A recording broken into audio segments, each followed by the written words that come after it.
Just a week away from Big Ten Media Days, and then off to August camp for the Hawkeyes in preparation for the 22 campaign in defense of a Big Ten Western Division Championship. Of course, settle in here at the Voice of College Football Hawkeyes.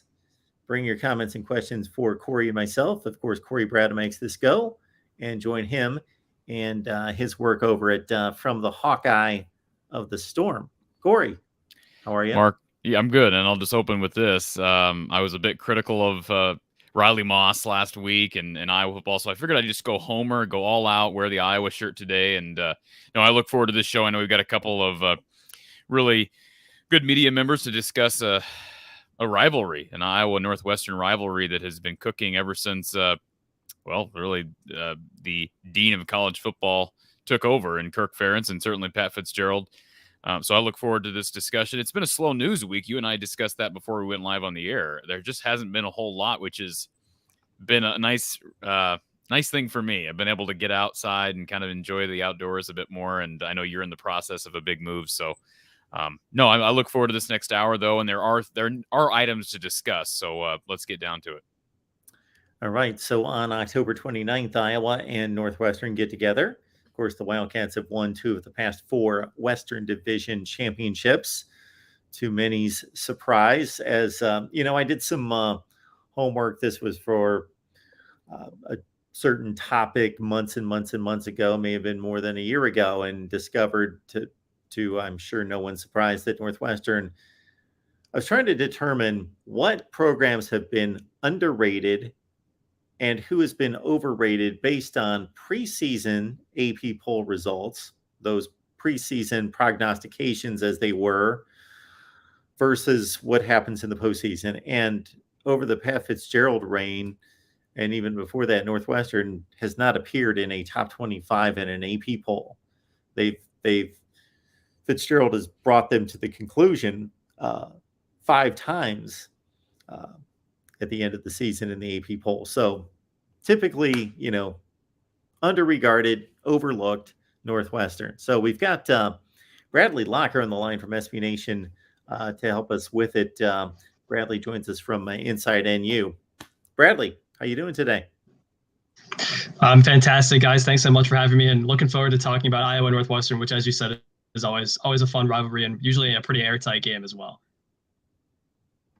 Absolutely. Even in a championship season for the Hawkeyes last year, and one of those up and down seasons for Northwestern, it still came down to the wire, and a number of fourth quarter plays that went Iowa's way to pull out a win at Ryan Field.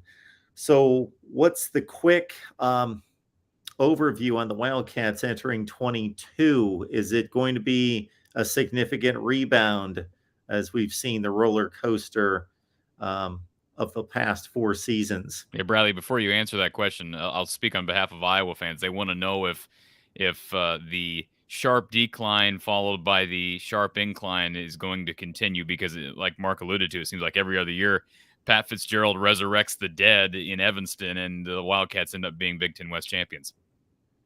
Well, I think obviously Northwestern fans would tell you the phenomenon of even year magic exists, but I just think looking at this roster, this team, Pat Fitzgerald seems more confident in the strength of this team, the readiness, but looking at the talent on paper, I think this team is still very much lacking and is in position to finish under 500 yet again. I think it all starts at the quarterback position. Last year was just a rotating threesome of Hunter Johnson started the year. He looked good. Then all of a sudden his play declined. Andrew Marty comes in. Marty gets injured. Then he's inconsistent too.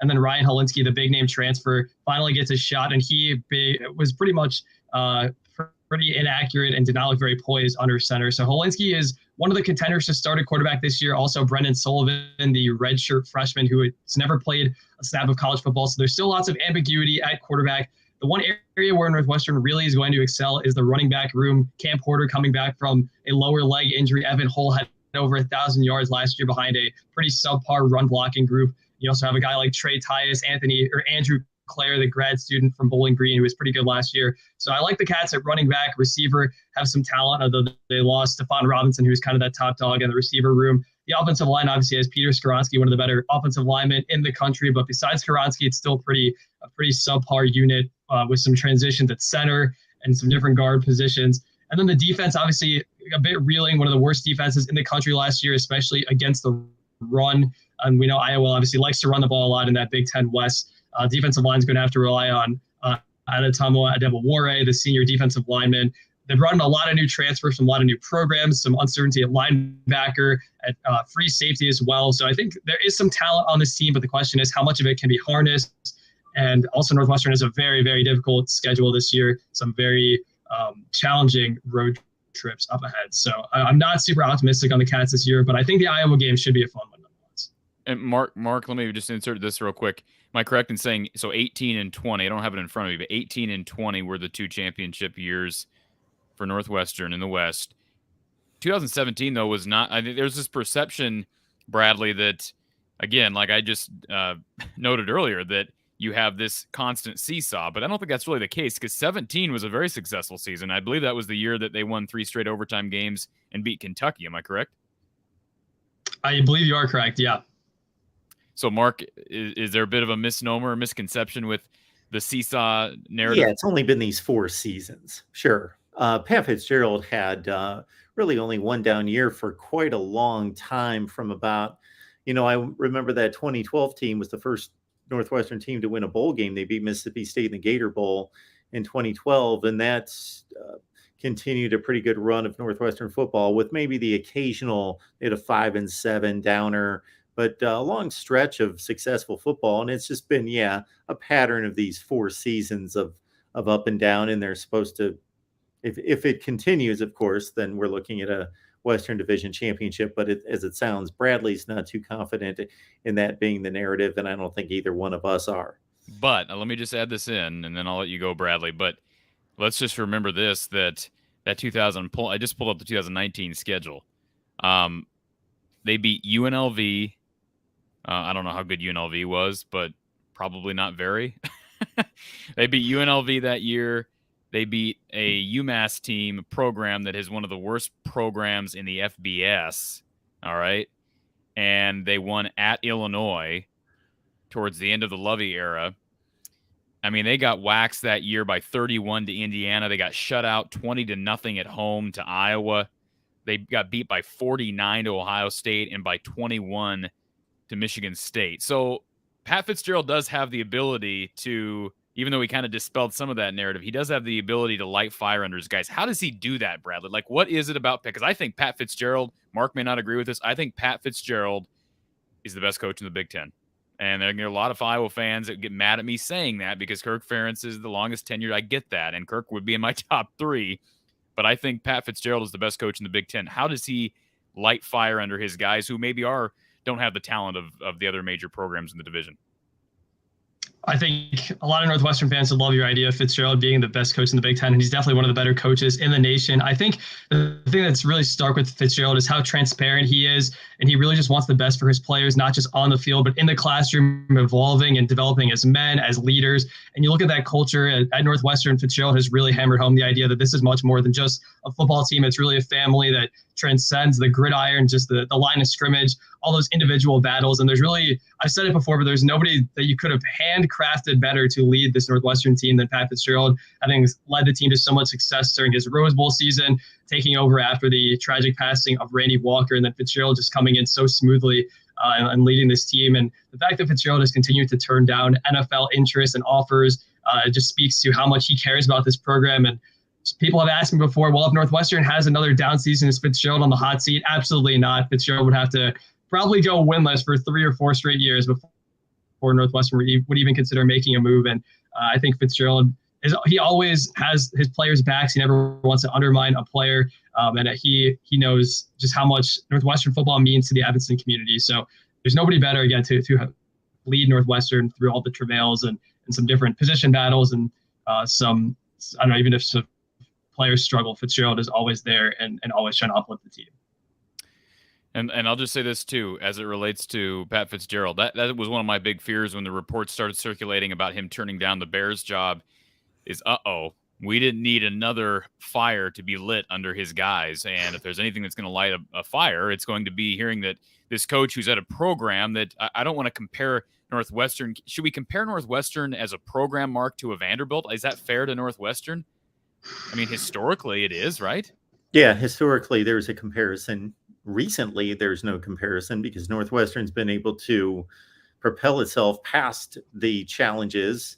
And actually, as Marcus Freeman is talking about at Notre Dame in a different light, certainly a different situation, but in embracing the quality and the academic standards and all of that, to turn that into a positive for Northwestern recruiting, which is doing very well in this 23 cycle.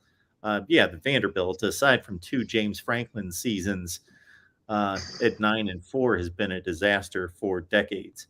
And so I guess my point being, can you imagine a Vanderbilt head coach turning down a head coaching job in the NFL? I mean, if that's true, I mean, I know those are the reports out there. Can you imagine that happening? So to me, there's anything that's going to light fire under those guys, it's going to be the fact that their coach is that darn content and loyal to his players. So I'm sorry to Iowa fans that don't like that I said that, but I think as it relates to talent, he's won as many West Division championships as Iowa has. That's startling to think about. Now the lows are going to be lower. We know that, right? But the ceiling has been so much higher than I think anybody expected Northwestern could ever achieve. Anything else for Bradley before we let him slide, Mark? Appreciate your time, the lows are low, and just in those Western Division championship seasons, those Northwestern teams have lost to MAC schools. And I think both of those division championship seasons. So it's an intriguing program. I quietly root for Northwestern. I just think it's phenomenal. And Pat Fitzgerald always ranks high on any list that I devise. Your boy Steve Dace over at Michigan Podcast has a huge gushy man crush on Pat Fitzgerald. I don't exactly blame him. Again, what he's done there has just been incredible. Yeah, I have many times ranked him as the best coach in the Big Ten myself. Anything else, Mark? I don't believe so. Bradley, appreciate you taking the time, and I know we kept it short, but how much can we really break down in July? So maybe we'll talk to you. What is this game in late October, Mark? I don't have the schedule in front of me. Yes, October 29th. We'll talk to you in late October if you're up for it, Bradley. Sounds good. Thanks so much for having me, guys. Looking forward to watching Iowa this year for sure. Thank you, sir. That was fun. I like these little short spurts that we're going to try to do here, Mark, where we get some good insight. And I mean, look, I think it's clear. You look on paper, as Bradley brought up, and he knows the roster much better than I do.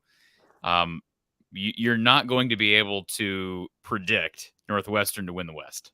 But you probably didn't predict that in 2020 either. Now, if we're going to excuse, because I've been one to sort of attribute Iowa's success on the ground and just offensive scoring in general in 2020 to COVID and how everyone else was sort of just, I mean, Wisconsin was a shell of itself because of COVID. Minnesota, did they have a non-specialist kicking for them that year? They had issues all over the field at kicker, all over the field with COVID. You've got Michigan State down. So I know that Michigan State's not division, but we're talking a number of teams within the division down that year. It was really a Purdue, Northwestern, and those were the two teams that Iowa lost to early, and then Iowa recovered late, and it was too late. But I guess my point is, if we're going to excuse Iowa excuse Iowa's opponents to some extent in 2020 because of COVID, then maybe you look at that 2020 result for Pat Fitzgerald as sort of just taking advantage of the issues around the conference. So we'll see. I'm intrigued to see what happens because, Mark, what is the buffer or what's the gap of time? How much does Pat Fitzgerald need to lose to even be in the discussion for, hey, we need a change? I mean, I think Bradley's right. I think it would take 4 or 5 years maybe. It would. He's got so much equity there. He's just a favored son. He's a favored son a la Scott Frost, but who's delivered. Right. And just, I don't even know what that would look like. I think that would look like 3 or 4 wins for 4 consecutive years, something like that. And they don't seem to be headed in that direction, but they do deliver some ugly results on a fairly regular basis. I know that the one division winning team lost to Akron, and they were awful, a bad MAC team, and the other one lost to somebody else out of the MAC.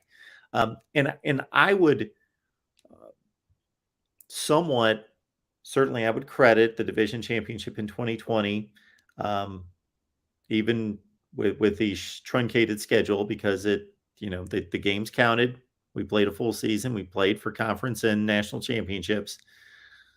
But had they not won a division in another season, then it could be with a raised eyebrow that you would look upon that 20 division championship in the West. But they did do it during a full season as well and went 8-1 in the conference, albeit the schedule set up for them. And that's another thing that they need typically to pull that off.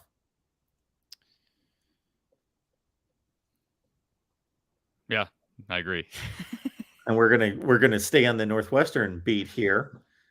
We've got Dave Ennett here from WGN Radio to talk up the Wildcats. Dave, welcome to the Voice of College Football. Appreciate you being here. Good to be with you guys. Dave, I got some questions for you. We just got done discussing the seesaw that is Northwestern football. You just tell us. We'll just start out with the elephant in the room. Can Pat Fitzgerald do it again? He did it between 2019 to 2020. Whether you want to attribute some of that to COVID and the issues around the conference in 2020, I think that's a valid point. But can he resurrect a program that did not perform at all last year? Is it possible for him to do that again with the talent in the roster currently? Well, I think you also have to look at his body of work over the time he's been the head coach, which now I think he's been for a while the second longest tenured coach in the Big Ten behind Kirk Ferentz. And now it's 16, 17 years. And I think if you go over, they haven't won the Big Ten West, obviously, except for 2019 or 2018 and 2020, but they've regularly gone to bowl games. They've more often than not been an upper half team in their division and in contention in the division in November. So I don't think it's so much a resurrection job with this team as might be just kind of getting them back on track after what was really an anomaly of a year. I mean, I think if you really look at it, there have been 2, 3, and 9 campaigns in a span of 3 years, but it's not like that's an every other year thing because they've been a pretty consistent program. Yeah, and we just discussed this too before you jumped on, Dave. There's this misconception, at least I hear it all the time in Hawkeye Nation, that in 2018 he kind of did the same seesaw thing. 2017 was a very successful year from a record standpoint. I believe they won 10 games, correct? They were. That was the end of the. That was, I guess, would have been Clayton Thorson's junior year. But remember, that was the thing in 2019. They had a quarterback who started 53 consecutive games for them. It's right. Pretty hard to find that kind of consistency. I think it's still the Big Ten record. And they were good. They were a good team. They had a very solid defense. They had Justin Jackson at running back. They had Thorson. They had a lot of weapons. The common bond, guys, between 2019 and 2021, their unsuccessful seasons, was the lack of consistency at quarterback and kind of a revolving door back there, which is not what anybody, certainly least of all Pat Fitzgerald, wants to have. I mean, he had Peyton Ramsey in 2020, so very solid, very steady play. In 2018, he had Thorson, who was a 4-year starter. And if you look at other guys who have played for him, and Mike Kafka and Dan Persa and so on, I mean, they've had a lot of consistency at that position. The 2 really bad years they've had, they didn't have that. Yeah, Dave, I don't want to hear the name Dan Persa. That gives Iowa fans nightmares. And I mean, frankly, those Northwestern quarterbacks of the early 2010s just wore Iowa out. And I think I could be totally off on this. Maybe Kirk Ferentz would say I'm totally wrong. Iowa has changed its philosophy to some extent along that defensive line. Kelvin Bell has really, along with obviously Phil Parker, I mean, taking over for Norm during that time period as well, really seemed to value having a lot of depth along that defensive line. I think part of that you could credit Northwestern, because I remember, Dave, I think it was 2011, maybe I'm getting my years mixed up. I mean, we're talking some of the best linemen that have played in the Kirk era. Now, that may have been after Claiborne, but we're talking some really good linemen just getting absolutely gassed, chasing these Northwestern Wildcat quarterbacks all over the field. And now, since then, Iowa seems to value having 6, 7, sometimes 8 guys they can rotate out there. Just didn't seem to be a priority before. So I'm curious, Dave. There's this conception with Iowa fans that Pat Fitzgerald just has Kirk Ferentz's number, and that is a misconception as well, because I think this rivalry is pretty balanced. I don't have the record in front of me, but what is it that makes Pat Fitzgerald able to perform in this series despite usually a talent gap? Well, I think if you were asked if you were to ask Wisconsin fans, they might say the same thing. I mean, they probably feel like, what is it about Wisconsin that seems to bring out the best in Northwestern?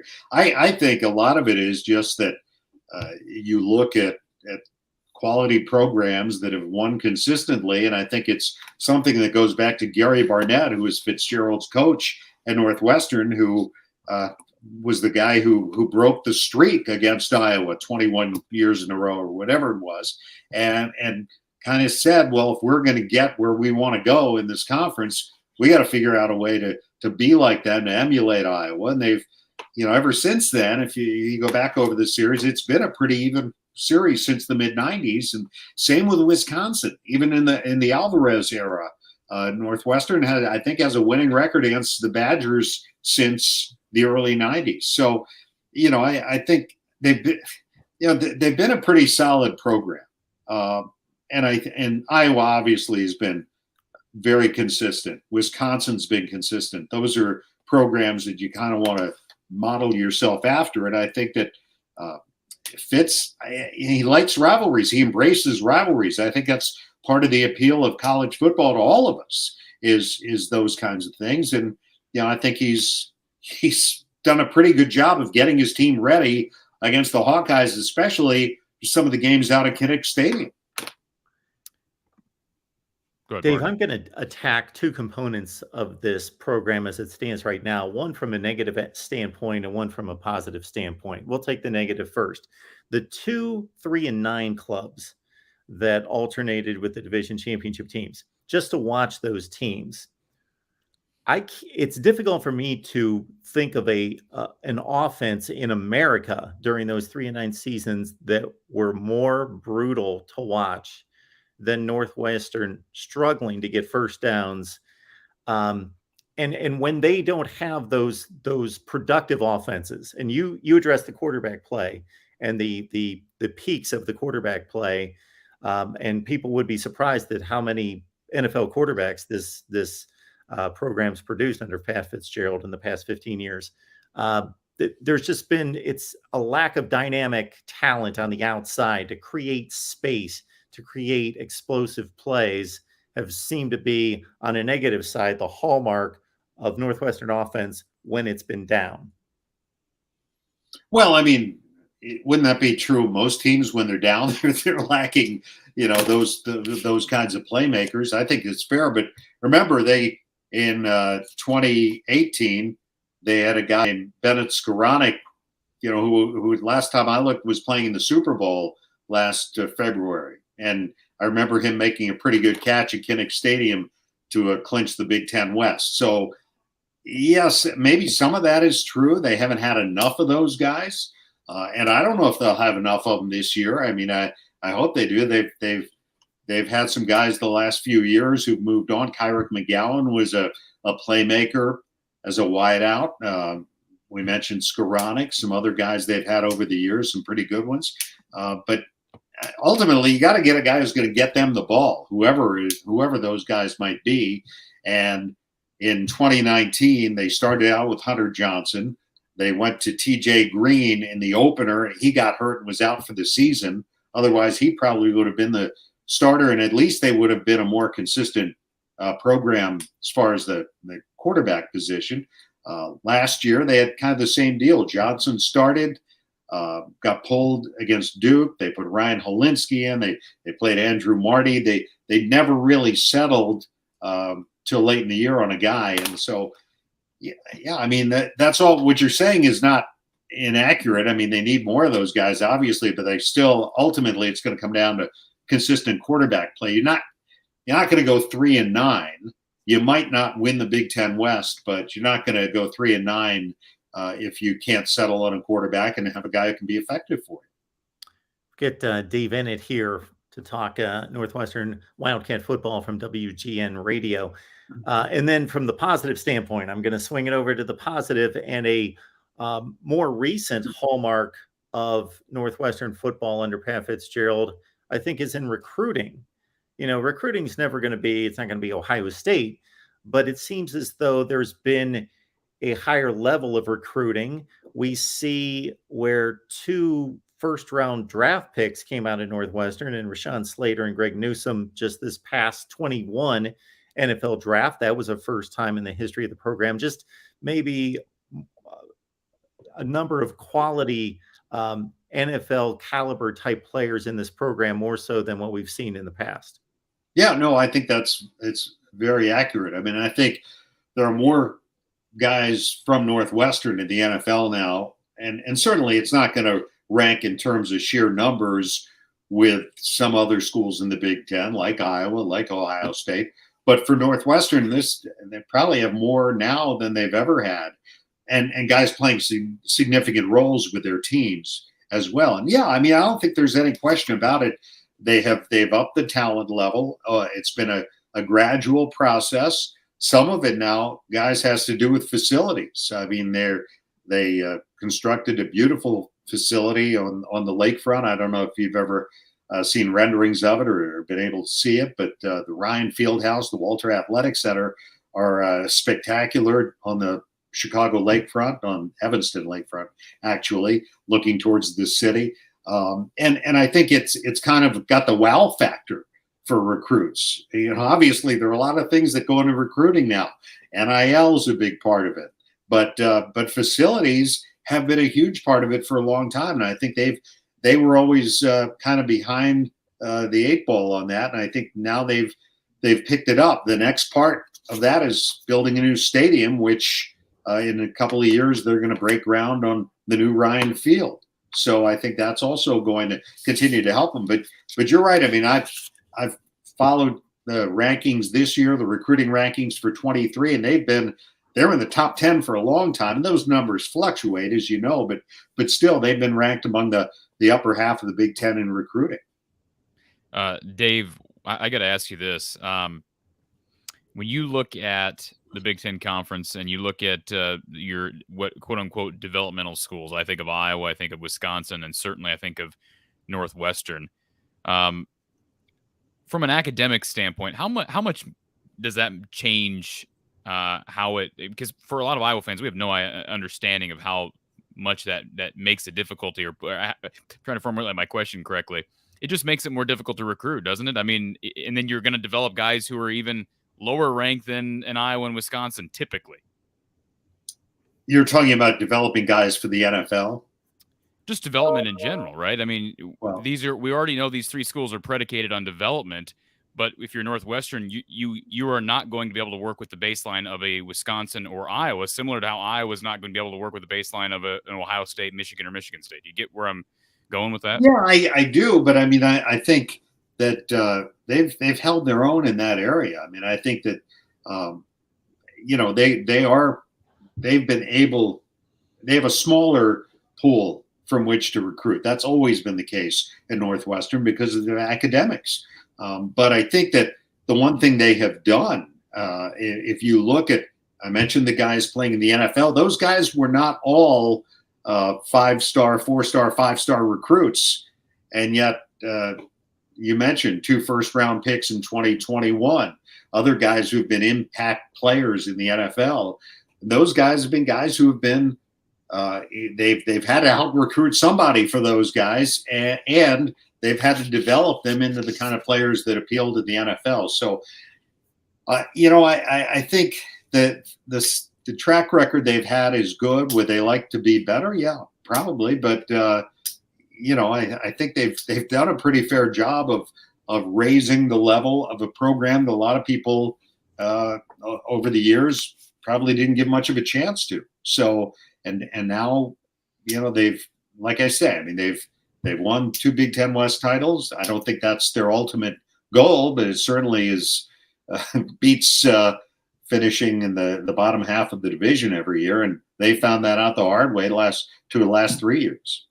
And I'd like to say this. I think Northwestern is the perfect example of sometimes recruiting rankings don't matter. I mean, you look at every guy. I mean, you talk about the history of Northwestern recruiting and the development that occurs under Pat Fitzgerald. But then you look at a guy like Hunter Johnson, who transfers in as a former 5-star quarterback. Why didn't that work out, in your opinion, Dave? I don't know. And it's disappointing because certainly great kid and was very committed to it. I know in 2019, his first year as a starter, his mother was undergoing some health issues, and he was kind of distracted during that time, and that kind of, I think, knocked him back a little bit. But yeah, I mean, it was kind of a head scratcher because he was a guy who came in very highly regarded, obviously showed up at Clemson, and you had a couple of other pretty good quarterbacks there, including one Trevor Lawrence when he showed up there. But his brother had played at Northwestern. He had been recruited heavily by Northwestern, by Purdue. I think it came down when he transferred to being an Indiana kid. It came down to Northwestern or Purdue, and he ended up choosing Northwestern.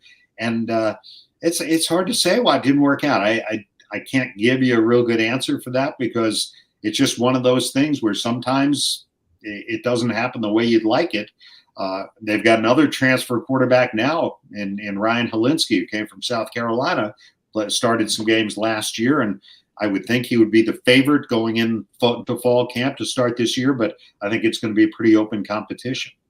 And Northwestern did utilize the portal well, especially on defense, but even Donnie Navarro, and then trying to think of a couple others. I had them in front of me, and now I lost them. How would you rate how Pat has done in the portal?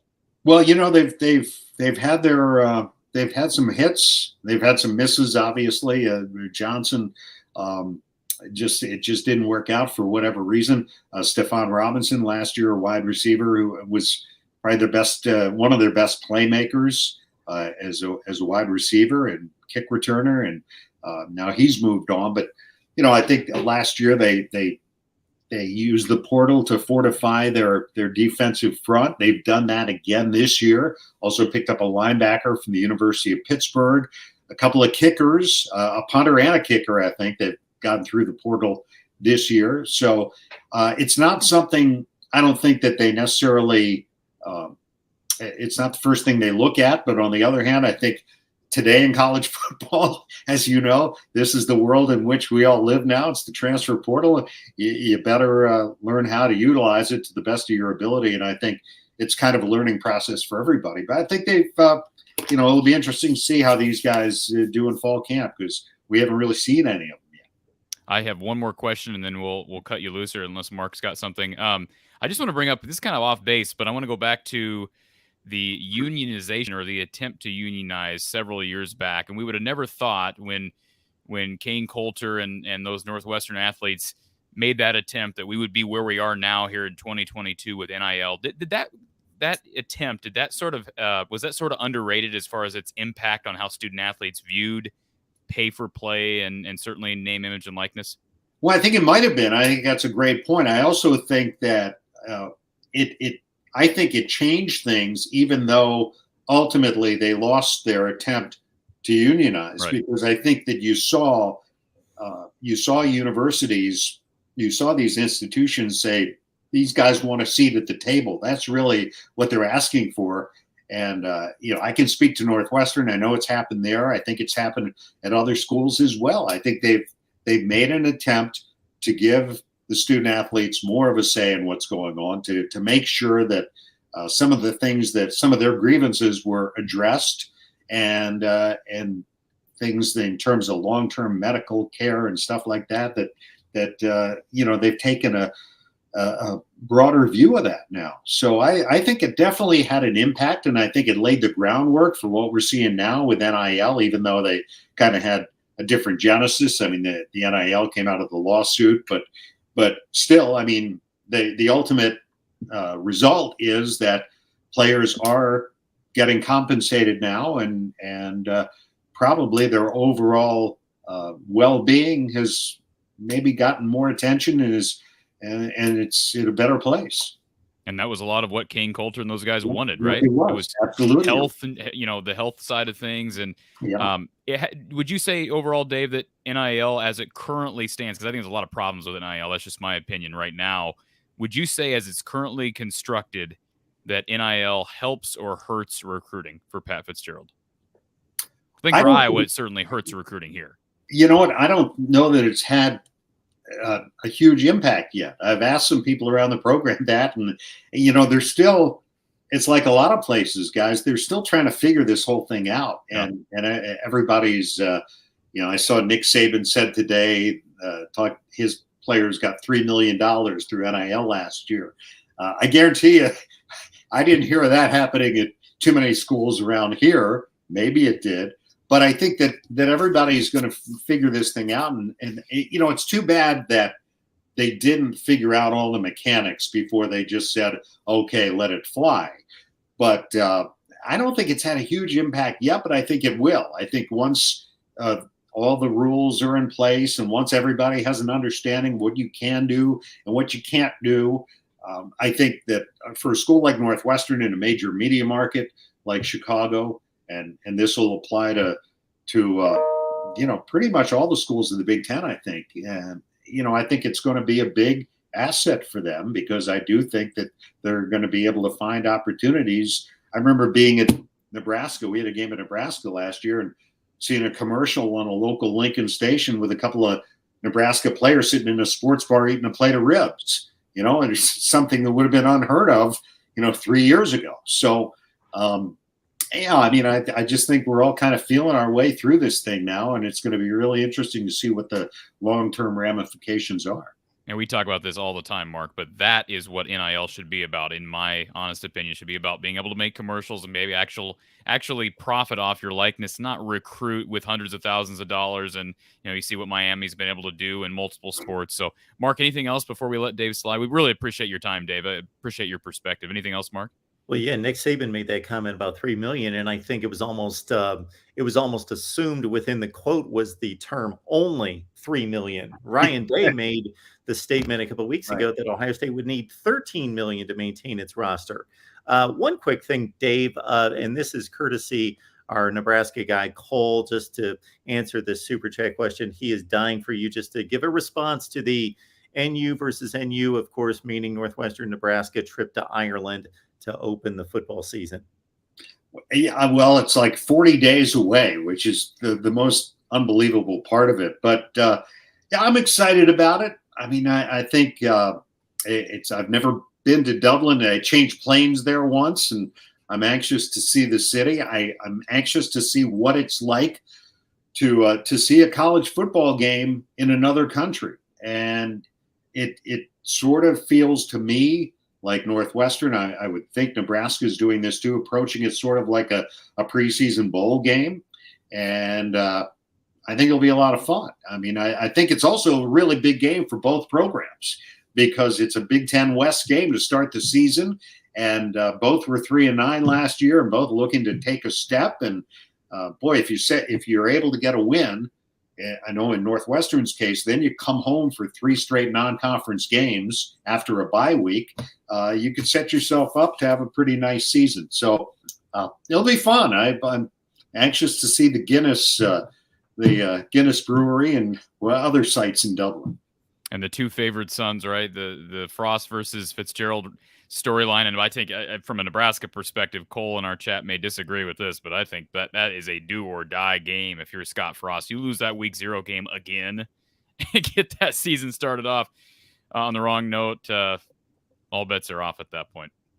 Well, I think that's probably true for both teams. I mean, I think it's a big game for Northwestern because they've played very well against Nebraska since Nebraska came into the Big Ten, especially in Lincoln. And last year they got their hats handed to them on a Saturday night at Memorial Stadium. And I think this is something they've been looking towards, and it's a big game for them. And look, there are a lot of reasons that this is an important game for both teams, but just the fact that you want to get the season started well. And Northwestern traditionally, under Pat Fitzgerald especially, has started the season really well. So we'll see what happens, but should be fun. I know it's logistically, it's so different for everybody because you got to figure out how to transport a football team overseas to a place that's not used to hosting football, and all the logistics, the equipment, the video equipment you take, getting your scorekeepers, the clock operators, because they don't normally do that over there. So there are all these things, these details they've been working on for months and months, and I'm really interested to see what it's like. It'll be fun. Dave, thank you so much for dropping by to give us some perspective on Northwestern football. And of course, the Hawkeyes and the Wildcats get together one of the last days of October in Big Ten play. I look forward to it. Good being with you guys. Thank you, Dave. Appreciate it. Thank you. That was fun. That was fun, Mark. I love hearing from the other side, and certainly Dave is one of the best in the business as it relates to Northwestern. And he's been in the game for so long. I mean, he knows that program inside and out. I will say this as it relates to Northwestern football. We were talking about NIL. Like, I would have to think that, you may tell me I'm wrong, I'd have to think that the alumni base is a wealthy alumni base for the most part, right? Am I wrong in saying that? Well, the endowment for the school is very impressive, and the only reason I have any knowledge of this is digging into all these endowment, which of course there's an unrelated factor. I understand that that's not directly related, but yeah, the Northwestern endowment is high, and yeah, you would think that that the high qualified student enrollment, student alumni parlays itself into high paying jobs and careers. Absolutely. So no, that'll be I mean, the schedule, we just keep talking about this week after week. We've been looking at Iowa's schedule one game at a time.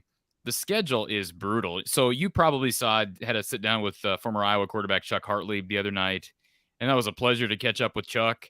One of the, I think, I would say he's top 3 of all time. Mark, if you had to rattle off, this is a good exercise. Oh boy. You know what I'm going to ask you. Rattle off your top 5 QBs of all time at Iowa. The reason I hesitate doing that is because I like to be well prepared and give a ranking that somebody in the chat or that watches the video is not going to be like, oh, you don't know what you're talking about. So-and-so should be number 3 and you forgot about them and you forgot about, like, I like to be well prepared and look through it. And after Chuck Long, it's difficult for me to separate about, I can think of, between Hartley and Chandler and Tate and Banks. I think Nate Stanley's somewhere in the bottom portion of the top 10. I'm more biased against, I shouldn't say against the current guys, but I would put Chuck Long number 1. And maybe I shouldn't say this because I'm spoiling potential for future content, but I'd probably list Chuck Long number 1. And yes, for the people who say, well, you weren't even alive back then. Whatever. Yes, that's true. I guess you're right. I wasn't live. But Chuck Long's number 1. I'd probably put Brad Banks number 2. Chuck Hartley was probably number 3. You got to put Matt Rogers somewhere in there. Yeah. I don't know. That's tough. You could pull a guy from a statistics standpoint. Nate Stanley was a very successful Iowa quarterback, as was Ricky Stanzi and Drew Tate. C.J. Beathard was a very successful quarterback. He's been the only guy in the Kirk Ferentz era who has succeeded in the NFL at that position. So it's an interesting discussion. But no, we were talking to Chuck because the schedule is brutal. It is really brutal. When you look at it from week 1 to week 13, it's difficult. I mean, I understand that Iowa has a game against Nevada and a game against South Dakota State. I've said this for a long time now. That South Dakota State game is a tricky one. John Stiegelmeier is a really, really good coach. Now, it's likely they don't have the talent to keep up with Iowa. They lost 2 guys to the NFL draft this past year as well. We've talked with their play-by-play guy as well. I think after that, though, Nevada lost Norvell, so they're going through a coaching change. But after those 2 games, Iowa State's going to be tricky because it's the Cy-Hawk series. Rutgers on the road is a dangerous game. I hope that that's a more winnable game than the other ones on the schedule. Who's going to overlook Northwestern and Purdue at this point, Mark? And then you look at Nebraska, who should have won a bunch of games last year. I mean, if you look at how they performed in those games, they were close in almost every one of them and lost just about every one of them. I didn't even think about that before we went on live with our Northwestern guys, that, the one conference win for the Huskers last year was a blowout against Northwestern. So they didn't win a single close game, Mark. That's just mind-boggling to think about.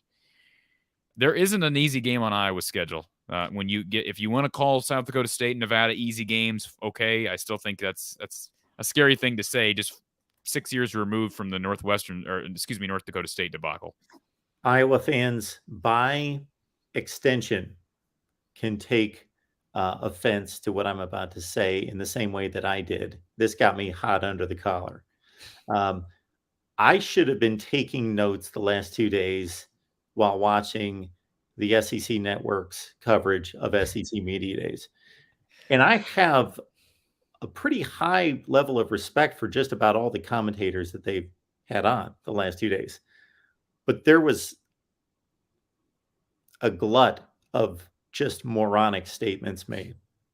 And one that Iowa fans can take exception to by extension was when there was a conversation about the national scene and Ohio State was brought up. Ohio State, who plays, of course, in the Big Ten Eastern Division, has to go through Michigan, Michigan State, Penn State, plays Iowa and Wisconsin in the West, and has Notre Dame. Their schedule was referred to on the SEC Network as a joke. Those words were used, a joke. Well, if that's a joke, then what's Iowa's schedule, Mark? That's the SEC being full of itself. What? Let's just. So who is this that said that again? Joe Tessitore on the SEC Network. Who's Joe Tessitore other than a former? Isn't he a former Sports Center anchor? Who is he? Who is Joe? What authority is Joe Tessitore? He's not, but he called because they were looking at the Heisman race and the national championship race, and it was brought up that, of course, if you play in the SEC, you run this gauntlet, and Ohio State gets this pass. Who do they play? Their schedule's a joke. Well, for anybody that, and I'm not trying to rip Drill MVP, but let's remember this. Kentucky plays Northern Illinois, Miami, Ohio, Youngstown State, and Vanderbilt at home. Okay? Yeah. So now I understand we should be comparing SEC West versus Big Ten East, right? I think those are the two. Can we agree the Big Ten East is stronger than the SEC East?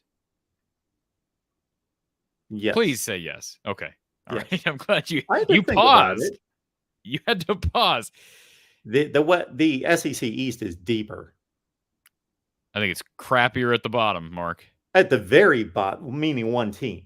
Vanderbilt's almost in another league, which the SEC still has to claim them. They're a member, but they're almost playing on a completely other level than the entire rest of the league. Yeah, well, but yeah, you're right. They have to claim them, and Maryland was a 7-win team last year. Yeah. Hey, yeah, you do the same thing when we're talking about Florida and we're talking about these bottom tier, or what I perceive to be bottom tier teams. Well, they're not bottom tier. They won 6 games, Corey. Mizzou. I bring up Mizzou all the time, Mark, and you tell me they're not crap. They won 6 games. You know how much confidence I would have taking Maryland, Indiana, and Rutgers to go play in the SEC East against South Carolina and Tennessee. And now you're doing this. Now you're just conjecturing now. You're just conjecturing now, Mark. I am, but I'm conjecturing from a place of knowledge. And I would have no faith in Indiana, Rutgers, and Maryland playing in the SEC Eastern Division. Yes, let's take the top 4. I think Maryland could hang with. I think Maryland absolutely could hang with Missouri.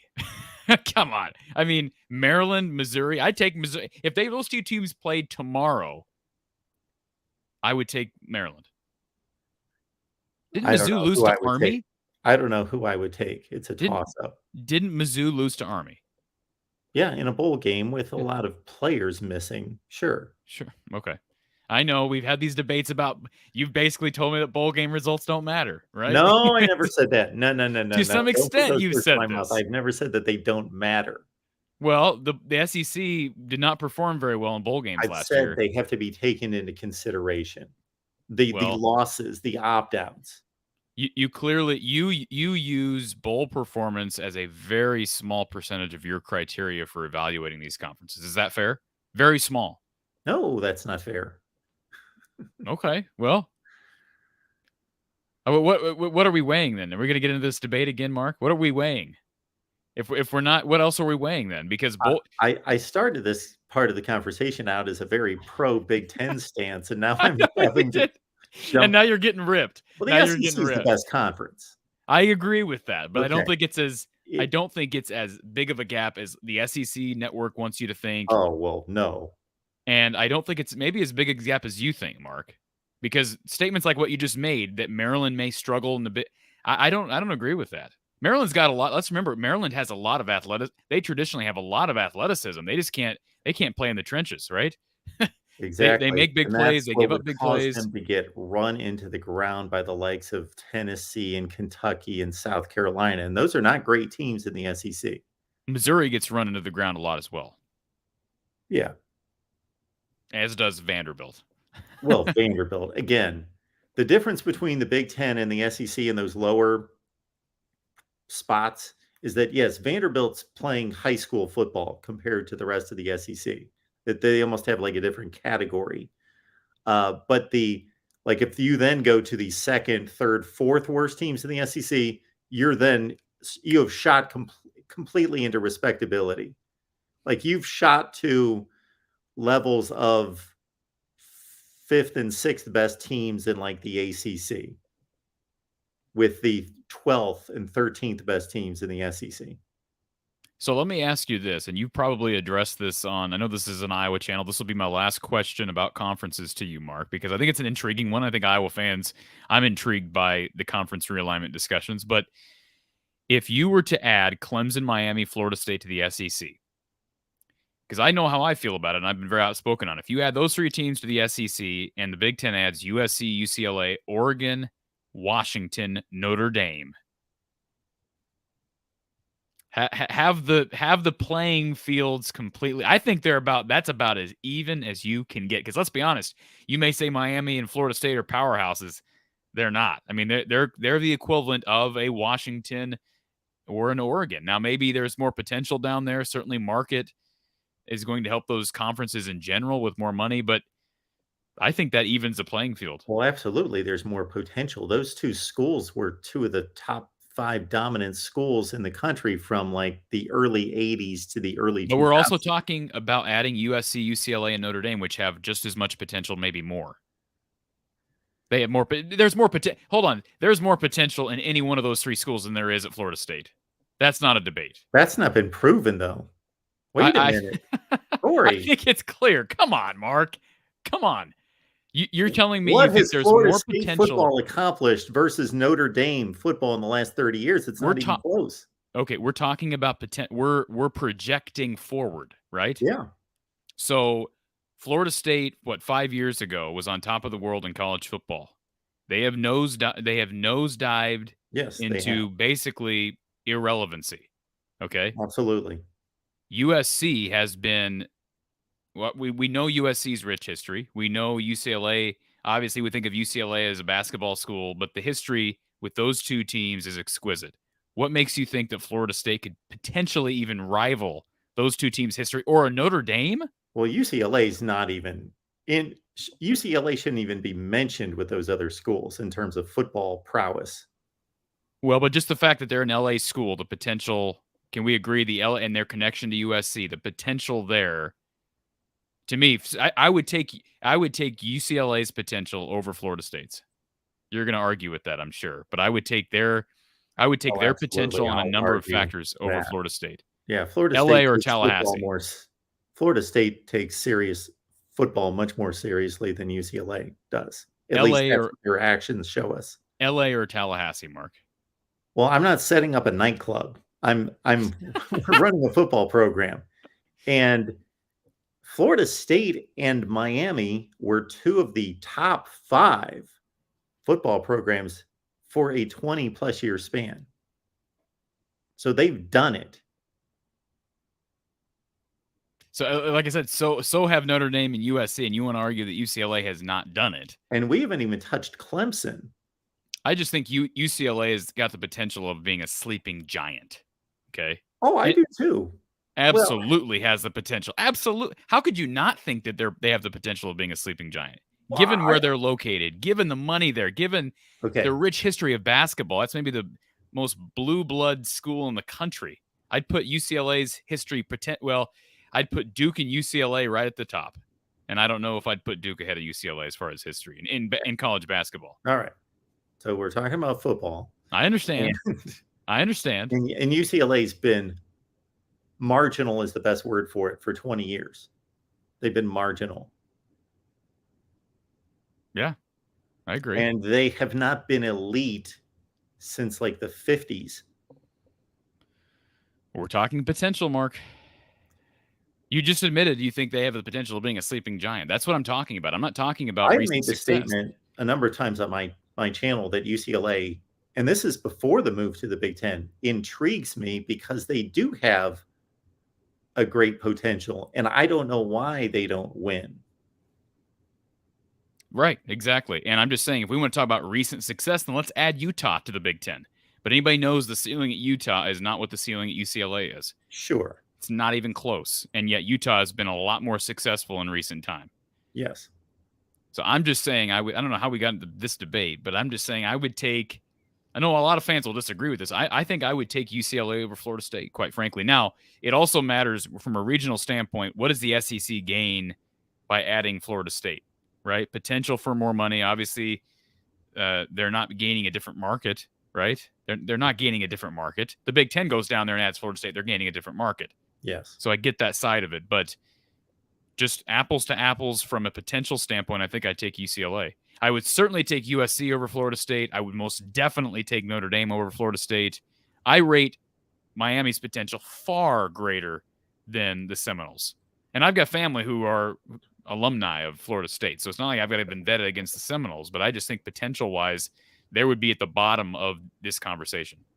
If the SEC already has a better conference, and we're going to backtrack a year to the Oklahoma-Texas expansion because that's where it started, and they have yet to play in the SEC, you're adding Oklahoma, Texas, Clemson, Florida State, Miami to the SEC, and you're adding USC, UCLA, Notre Dame, Washington, Oregon to the Big Ten. Yeah, I don't. So Clemson's a weird one for me. I don't know what the longevity of a Clemson. I don't know what the longevity of an Alabama is. Are those two schools going to be able to stay dominant past their current coaching staffs? Once Saban retires, once Dabo leaves, will those two teams stay dominant forces in college football? Well, I find those to be two different questions. I think they're very different situations. Alabama, even if we were having this conversation in 2008 and it was Nick Saban's first season, Alabama all time could still be argued even before Saban's run as arguably the greatest program in history.